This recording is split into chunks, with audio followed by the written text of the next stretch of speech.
Hi Year 10, today's lesson is on the Black Power movement. Make sure you've got paper or your book or a Microsoft Word document open, ready to take your notes for this lesson. Today we're going to be looking at how successful the Black Power movement was in improving rights for African Americans. In the picture here you can see the very famous symbol of the Black Power movement, which is a single raised fist. And this has obviously become a really important cultural symbol. And that already gives us a clue into the significance of the Black Power movement. The Black Power movement has had a huge cultural impact, and we can still see that today. For example, in the Black Lives Matter protests that occurred in the summer of 2020, there were many references to Black Power, whether that was in the speeches that were made or in the way that people stood at the protests. So the cultural significance of the Black Power movement is still with us today. So the Black Power movement became prominent in the mid-1960s. One of the most famous members of the Black Power movement was Malcolm X, and in this quote he explains why he preferred the Black Power movement to the non-violent movement of Martin Luther King and the civil rights campaigners. He said, "I am for violence if non-violence means we continue to postpone a solution to the American black man's problems. If we must use violence to get the black man his human rights in this country, then I am for violence." Although Malcolm X didn't support violence for violence's sake, what he was saying is that non-violence was holding African American people back, that it wasn't leading to change quick enough, and that therefore violence might need to be considered as a way to achieve equal rights for black people in America. Malcolm X's views about non-violence meant that him and Martin Luther King had regular disagreements earlier in Malcolm X's life. However, by the 1960s, and particularly by 1964, Malcolm X and Martin Luther King were much more in agreement. Although Malcolm X had been prominent in New York for many years, it was in 1963 when Malcolm X's arguments against non-violence became more prominent nationwide. This was because of a bomb that was planted in a church in Birmingham, Alabama, which killed 4 girls in September 1963. The horrified reaction to this terrible event persuaded many people to support the views of Malcolm X.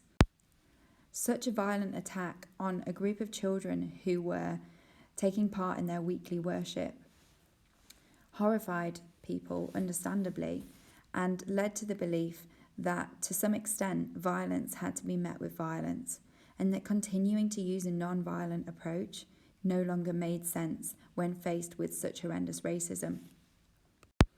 It was a combination of the bombing in Alabama and struggles faced by African American people in northern cities that led to race riots between 1965 and 1967. This was a crucial part of the Black Power movement, and it shows the shift that occurred from 1965 onwards, in which more African Americans, particularly younger African Americans, and often younger African Americans not in the Deep South, but in the East and in the North, in the West and in the North, were increasingly likely to use violence to achieve their aims. So the race riots were generally caused because northern cities, although there was no official segregation, tended to be separated along racial lines. Often, the African American community lived in the inner city, while the whites lived in the suburbs further out from the city. The police in these cities were generally white, and they offered more protection to the white community than they did to the black. Therefore, the black community often experienced more crime, and that crime went unpunished. Anger about this unfair situation and anger about poverty and racism that black people experienced from the police led to the race riots. And race riots happened in major cities between 1965 and 1967. I'd like you to pause your video now and describe very briefly, in no more than one bullet point, what the race riots were that occurred between 1965 and 1967. Pause your video now to describe the race riots. Although the race riots were connected to Black Power did not always include violence. It was more of an idea than anything else. In the mid-1960s, young and urban African Americans, particularly in the North, began to identify more with Black Power than with nonviolence. Within the Black Power movement, there were those who believed that Black Power should have a purely black society. That Black people should have a purely black society. This included people like Malcolm X. However, most people that were part of the Black Power movement wanted to achieve racial equality and had different ideas from Martin Luther King about how to achieve racial equality. Supporters of Black Power argued that a more active approach was needed. For today's task, you're going to take notes on 4 different aspects of Black Power: Nation of Islam, Malcolm X, the Student Nonviolent Coordinating Committee after 1966, and the Black Panthers. What I'd like you to do is to divide your page into 4 or write 4 subheadings. It's up to you. Then, as you listen to the video, you're going to take notes into these 4 different sections. It's really important that you take notes carefully because you will need these at the end of the year when you revise for your mocks and also next year for your real exams. So make sure you've got enough space to put information in underneath each of these subheadings. Pause the video now if you need to.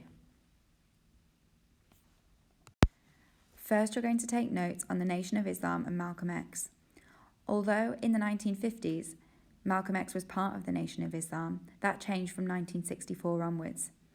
Therefore, when you read the information, if you first of all take notes in the box about the Nation of Islam, and then from 1964 onwards, add your notes to the section on Malcolm X. Pause your video now to read the information and add notes into your table to describe what the Nation of Islam was and how Malcolm X's views differed after 1964.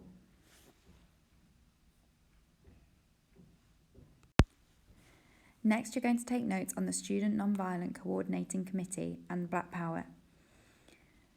The shift in the SNCC towards Black Power came in 1966 when Stokely Carmichael was elected national chairman. The main change that occurred following 1966 is that white members were no longer welcome in the SNCC. This was a significant shift, as earlier in the organisation's history, white and black members had taken part in sit-ins organised by the SNCC. Apart from making white members leave the organisation, the main difference in the SNCC after 1966 was more to do with rhetoric and the language used by the organisation. The organisation became increasingly anti-white, and rather than focusing on the importance of non-violence, suggested that violence might need to be used if necessary. So your task now is to pause the video and take notes on how the SNCC began to change after 1966.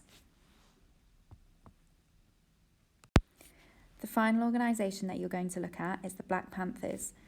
Pause the video now to read the information and take notes on who the Black Panthers were and what they did. As you can see, there are 2 aspects to the Black Panthers. One is about protecting the African American community and using violence if that was necessary. So, for example, the Black Panthers carried weapons and the Black Panthers killed 9 police officers while trying to protect the black community. However, at the same time, the Black Panthers tried to improve the economic situation of black people by doing things like running a survival program, which provided free breakfast for children, and setting up medical programs. Make sure that you include both aspects of the Black Panthers in your notes. So the protective attempts, the attempts to protect the community, and also the attempts to alleviate poverty. Just before we move on from looking at the Black Panthers, I wanted to show you some pictures of what people in the Black Panther Party looked like. The people you can see here are wearing a clear sort of uniform that was often worn by people in the Black Panther Party. You can see they're wearing black leather, and also in the picture on the left, they're wearing berets. This became the image of the Black Panther Party, and it was seen as incredibly cool by people who wanted to be in the Black Panthers, but also people who disapproved of the Black Panthers. And this image became really important for the impact of the Black Panther Party because it celebrated what it meant to be black. It celebrated what it meant to be young and black and living in a city. The woman that you can see in the picture on the right, her name is Kathleen Cleaver, and she was often photographed by journalists and put on the front of magazines, and she became quite famous. And the fact that she wore her hair in the natural style as an afro was really important for many other young black women, because it showed them that black meant beautiful, and it helped them to identify and like be proud of their identity as a black woman. So in many ways, the visual impact that the Black Panthers had was just as important as the things they did in terms of defending the community from police. So you might want to add something from that to your notes. The history of the Black Panther Party is so interesting, and if you're interested in finding out more, I would recommend that you go to YouTube and type in Black Panthers Vanguard of the Revolution, because there's an excellent documentary and it's all on YouTube. Even if you just watch the first 20 minutes of it, it'll give you a really good sense of why the Black Panther Party was so important. Okay, so what was the significance of the Black Power movement? Now, the Black Power movement was very different from the Civil Rights movement in many ways. The Civil Rights movement was focused in the South and had a clear leader in the form of Martin Luther King. There were other leaders as well that were part of the Civil Rights movement, so for example, John Lewis. In contrast, Black Power was based mainly in the cities of the North and the West, places like California. The Black Power movement attracted a younger generation, and obviously the language and the methods that they used were very different. Whereas the Civil Rights movement was focused on showing people in America the moral value of the argument of the Civil Rights movement and convincing people that the Civil Rights movement was morally correct. Black Power was less concerned with that. They were more focused on what the rest of the black community thought of them than what they were and what the white community thought of them. So that changed their significance a little bit. You can see here 9 different impacts of the Black Power movement. What I'd like you to do is read through the information and work out how did Black Power improve the lives of African Americans. I want you to write out the question and then underneath put at least 2 reasons why the Black Power movement improved the lives of African Americans. Then I want you to write the next question, so why was the positive impact of Black Power limited? And again, write at least 2 reasons why the positive impact of Black Power was limited. To give you an example of a reason why the positive impact of Black Power was limited, you could have this one here.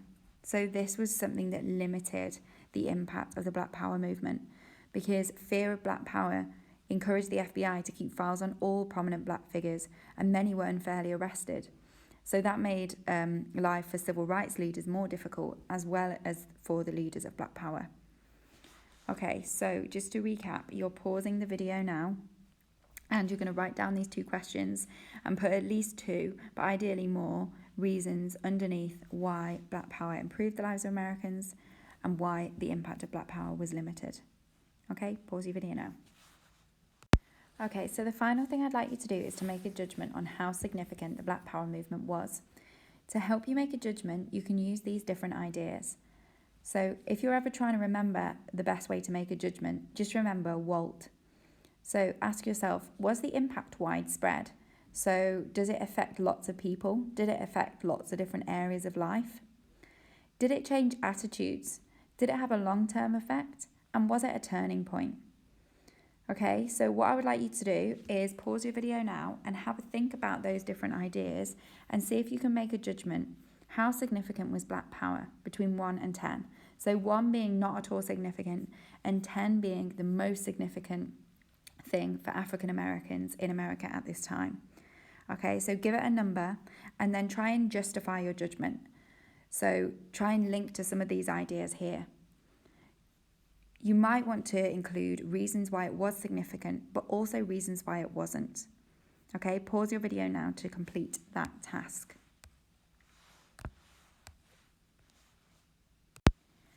So if I was writing an answer to this question, I would argue that the most significant impact of Black Power was the change it had on the attitudes of young Black Americans.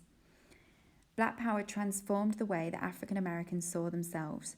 It encouraged them to be confident and proud about their heritage. It made them, it provided for them many leaders that they identified with, and also many cultural icons that could kind of communicate in a way that made sense to them. And that was so important. I would also say the impact was relatively widespread because it had a really large impact on the attitudes of people all around the northern states of America. However, what I would say is that it didn't really provide a turning point for Black people in America. It didn't lead to legislation to improve the lives of African American people. It didn't improve African American people's wealth significantly, even though they provided help for people in their communities, things like breakfast clubs. That wasn't really enough to see it as a turning point. African Americans were still much more likely to be poor than non-African Americans. So I would say where the long-term impact was, is the effect was much more of a cultural impact and an impact on attitudes than it was on the day-to-day lives of African Americans. So for that reason, I wouldn't put it up near a 10, but I also wouldn't put it near a 1. I would put it somewhere in the middle because it had a really significant impact on attitudes, but the impact that it had on people's day-to-day lives was fairly limited.